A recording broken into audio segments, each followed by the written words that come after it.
ધોરણ 6 પ્રકરણ 13 સમમિતિ પ્રાસ્તાવિક. સમમિતિ એટલે સિમેટ્રી આપણા જીવનમાં વપરાતો શબ્દ છે. જ્યારે આપણે ચારે તરફથી સમાન માપ ધરાવતી સમતુલિત આકૃતિ જોઈએ છીએ ત્યારે તે સમમિત છે એમ કહીએ છીએ. સ્થાપત્ય ધરાવતા અહીં દર્શાવેલા બાંધકામો તેની સમમિતિ સમપ્રમાણતાને કારણે સુંદર જણાય છે. આપણે કોઈ ચિત્રને ઊભી રેખા પર અડધું વાળીએ અને જો તે રેખાના ડાબી અને જમણી તરફના આકારો એકબીજા પર બરાબર બંધ બેસતા આવે તો તે ચિત્ર તે રેખાની આસપાસ સમમિત છે એમ કહેવાય. અહીં આપેલ આકૃતિઓ પરથી આપણે જોઈ શકીએ છીએ કે બે અડધિયા અરસિયામાં દેખાતા પ્રતિબિંબ જેવા છે.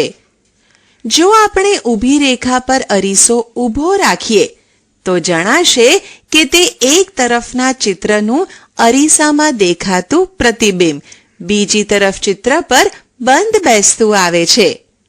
આવું જ્યારે થાય ત્યારે જે રેખા પરથી કાગળ વાળ્યો હોય કે જ્યાં અરીસો ગોઠવેલો છે તે રેખાની સમમિતિની રેખા અથવા સમમિતિની અક્ષ કહેવાય છે. તમે અહીં જે ચિત્રો જુઓ છો તે સમમિત છે. શા માટે? જ્યારે તમે ચિત્રને તૂટક રેખાની આસપાસ વાળશો ત્યારે તેની એક બાજુનું અડધું ચિત્ર બીજી તરફના અડધા ચિત્ર પર બરાબર બંધ બેસતું આવે છે. આકૃતિમાંની તૂટક રેખાને સમમિતિની રેખા અથવા સમમિતિની અક્ષ કહેવાય છે. એક અડધિયાનું ચિત્ર બીજા પર બરાબર આવે એ માટે અરીસાને આ પ્રમાણે રાખીશું. અહીં આપેલ આકૃતિમાં દર્શાવેલું ચિત્ર સમમિત નથી, કારણ કે કોઈ પણ રીતે અરીસો રાખીએ તો પણ બંને બાજુ સમાનતા જોવા મળતી નથી. સમમિત આકૃતિઓ બનાવવી. શાહીની આભાસ આકૃતિ. કાગળનો એક ટુકડો લો, તેને વચ્ચેથી ગળી વાળો. હવે ખોલીને એક અડધા ભાગ પર શાહીના થોડા ટીપા નાખો અને ફરીથી બંને અડધિયા ભેગા કરી દબાવો. હવે ખોલો તો શું દેખાય છે? તે કંઈક આવું દેખાય છે. બંનેની આકૃતિ સમમિત છે અને તેની સમમિતિની રેખા આ પ્રમાણેની છે. શું એવી બીજી કોઈ રેખા મળે છે જેના પર વાળવાથી બે એક સરખા આકારો મળે? ના, શાહીની દોરીથી મળતી ભાત. એક કાગળને અડધે વચ્ચેથી વાળો. એક અડધિયા પર રંગીન શાહી અથવા જુદા જુદા રંગમાં બોળેલી ટૂંકી પાતળી દોરીઓ ગોઠવો. હવે બંને ભાગને દબાવો. જે આકાર મળે તે જુઓ. શું તે સમમિત છે? હા, તે સમમિત છે. ઉદાહરણ: તમારા કંપાસ બોક્સમાં બે ત્રિકોણાકાર સાધનો છે. શું તે સમમિત છે? ઉકેલ: આપણા કંપાસ બોક્સમાં બે ત્રિકોણાકાર કાટખૂણિયા હોય છે. એક 30 અંશ, 60 અંશ અને 90 અંશના ખૂણા ધરાવતું કાટખૂણિયું. બે 45 અંશ, 45 અંશ અને 90 અંશના ખૂણા ધરાવતું કાટખૂણિયું.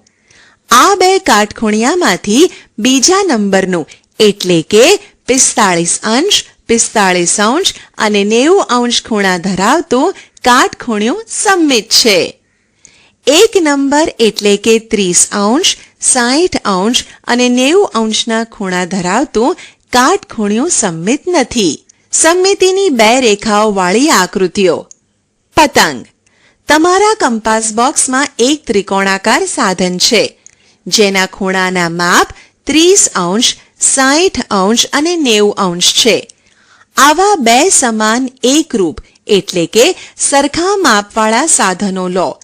તેમને પાસે ગોઠવીને બાજુની આકૃતિમાં દર્શાવ્યા પ્રમાણે ગોઠવીને પતંગ આકાર બનાવો.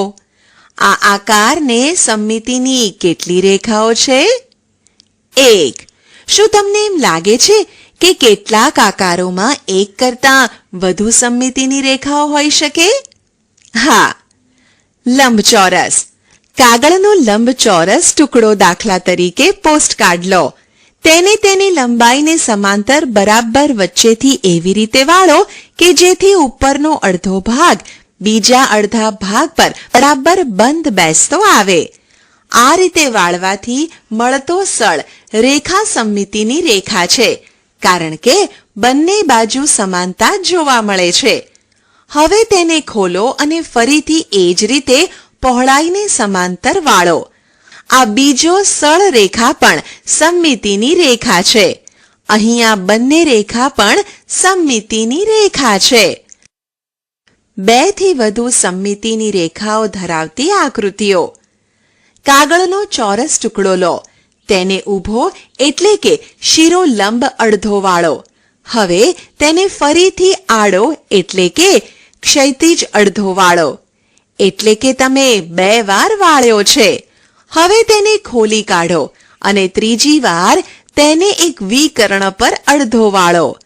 ફરીથી તેને ખોલીને ચોથી વાર બીજા વિકર્ણ પર અડધો વાળો. આકૃતિ પ્રમાણે તેને ખોલી દો. આપેલ આકૃતિને 4 સમમિતિ રેખાઓ છે. સમબાજુ ત્રિકોણ માટે 3 સમમિતિ રેખાઓ છે. હવે 2 સમમિતિની રેખાઓ માટે પણ આકૃતિની રચના શીખી શકીએ. 1. અહીં દર્શાવેલી આકૃતિ જુઓ. આપણે એને 2 સમમિતિની રેખા મળે તે રીતે પૂર્ણ કરવી છે. ધારો કે આ 2 રેખાઓ L અને M છે. અહીં બતાવ્યા પ્રમાણે રેખા L સમમિતિની રેખા બને એ રીતે ઉપરની રેખાનો નીચેનો ભાગ દોરીએ. 4. આકૃતિ પૂરી કરવા માટે આપણે રેખા M ને પણ સમમિતિની રેખા બનાવવી પડશે. અહીં આકૃતિમાં દર્શાવ્યા પ્રમાણે પૂર્ણ કરો. આ આકૃતિમાં સમમિતિની 2 રેખાઓ L અને M છે.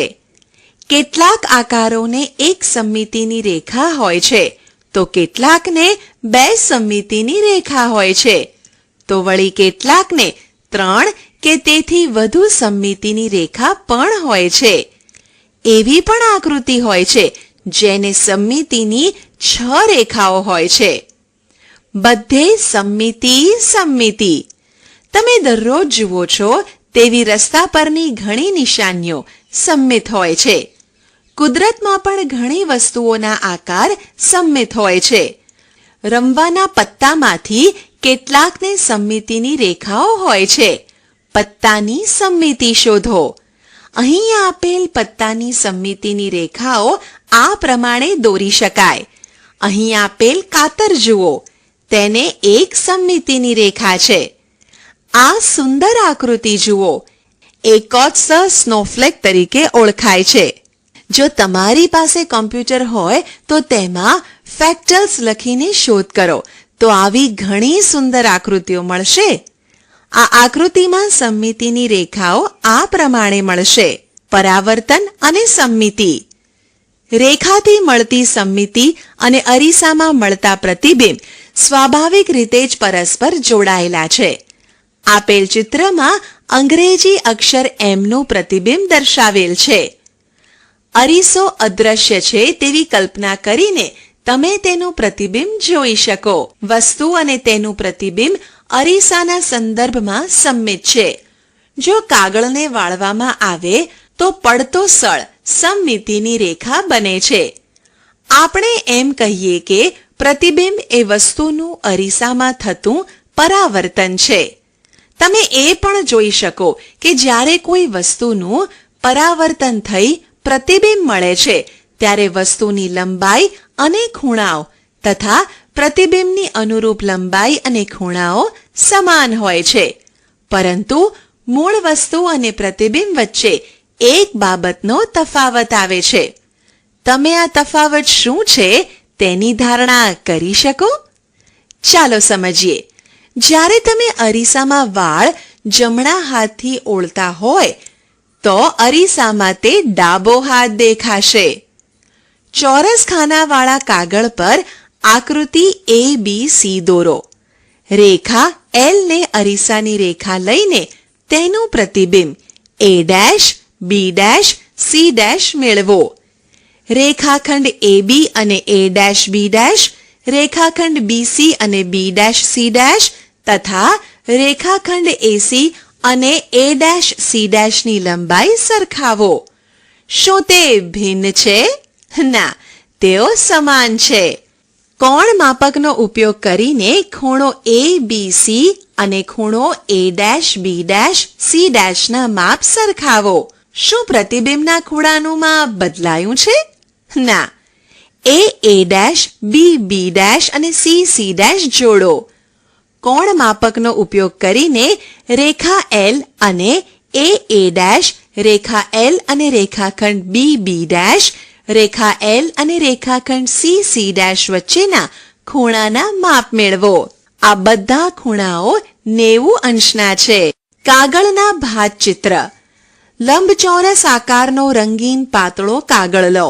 તેને ઘણી વખત વાળો અને તેના પર કોઈક ભાત દોરી તેને કાપો તથા અહીં દર્શાવ્યા જેવું ભાતચિત્ર તૈયાર કરો. તેમાં સમમિતિ રેખાઓ આ પ્રમાણે બતાવી શકાય. કેલિડોસ્કોપ. કેલિડોસ્કોપમાં અરીસાનો ઉપયોગ કરીને એવો ભાતચિત્ર મેળવાય છે કે જેમાં સમમિતિ રેખાઓ ઘણી હોય. દર્શાવેલ ચિત્ર મુજબ સામાન્ય રીતે V આકારમાં ગોઠવેલી અરીસાની બે પટ્ટીઓનો ઉપયોગ થાય છે. તેમના વચ્ચેના ખૂણા પરથી સમમિતિની રેખાઓ નક્કી થાય છે.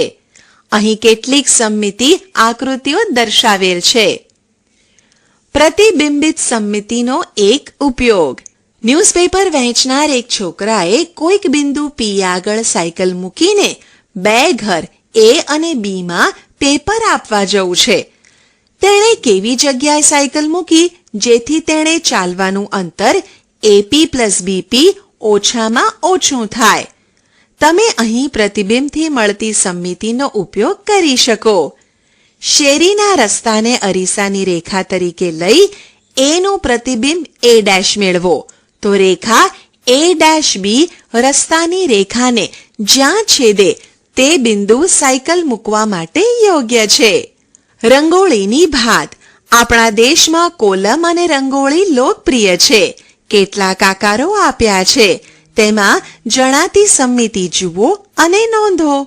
આવી આકૃતિઓમાં સમમિતિની રેખા અહીં દર્શાવેલી છે. આપણે શી ચર્ચા કરી? 1.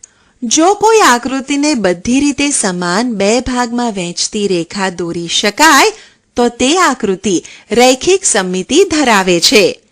2. આકૃતિમાં એક પણ રેખા ન હોય, બે રેખા હોય અથવા સમમિતિની ઘણી રેખાઓ હોય. કેટલાક ઉદાહરણ. સમમિતિની રેખાની સંખ્યા. ઉદાહરણ. એક પણ નહીં. વિષમ બાજુ ત્રિકોણ. એક જ સમમિતિ રેખા. સમદ્વિબાજુ ત્રિકોણ. સમમિતિની બે રેખા. લંબચોરસ. સમમિતિની 3 રેખા. રૈખિક સમમિતિ અને અરીસામાં મળતા પ્રતિબિંબ વચ્ચે સંબંધ છે. જ્યારે અરીસામાં મળતા પ્રતિબિંબનો ઉપયોગ કરીએ ત્યારે આપણે ડાબી બાજુ અને જમણી બાજુમાં થતા ફેરફારોને ધ્યાનમાં લેવા જોઈએ. 3. રોજિંદા જીવનમાં સમમિતિનો ઉપયોગ કલા, સ્થાપત્ય, કાપડ પર છાપકામ, ભાતચિત્ર, ભૌમિતિક ચિત્રો, કોલમ, રંગોળી વગેરેમાં થાય છે. આશા છે કે તમને આ ઈ લર્નિંગ મોડ્યુલમાં મજા આવી હશે. આભાર.